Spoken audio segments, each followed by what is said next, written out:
Dans un entretien accordé à l'agence d'information publique russe TASS, le président russe Vladimir Poutine est revenu sur les relations passées et à venir entre la Fédération de Russie et le continent africain, alors que s'ouvre à Sochi ce 23 octobre le premier sommet russe-Afrique. Blanche Pitka.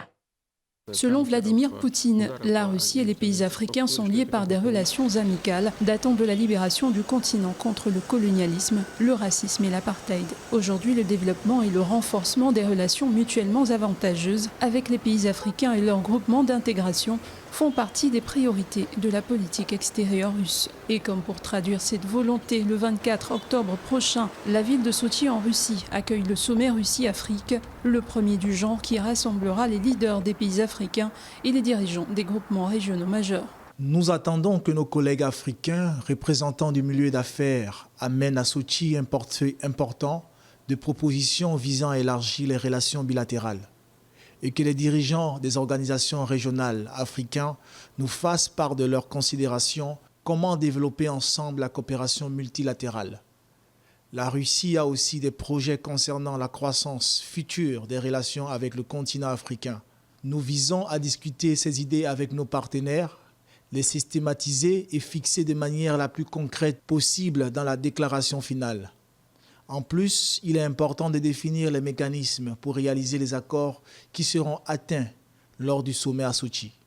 À l'heure actuelle, les relations russo-africaines sont en plein essor. Un dialogue politique intense est en cours, y compris sur des questions de sécurité globale et régionale. Les liaisons interparlementaires s'élargissent, le commerce mutuel augmente et se diversifie progressivement, complète Vladimir Poutine dans son tableau bilan. Une coopération qui ne saurait ne pas s'étendre aux volets santé, formation et emploi ou encore socio-économique, notamment au niveau de la dette de certains États. En termes d'investissement, la Russie a bien des plans pour l'Afrique dans les 5 prochaines années. Aujourd'hui, nous sommes en train de préparer et de mettre en œuvre des projets d'investissement avec la participation russe mesurée en milliards de dollars. Les ressources dont dispose la Russie et les entreprises russes sont importantes. Notre agenda africain a un caractère positif, orienté vers l'avenir. Nous ne nous faisons pas des amis contre qui que ce soit et rejetons résolument les jeux géopolitiques quelconques autour de l'Afrique. Par ailleurs, des accords sur la coopération militaire et technique sont en vigueur entre la Russie et plus de 30 pays africains.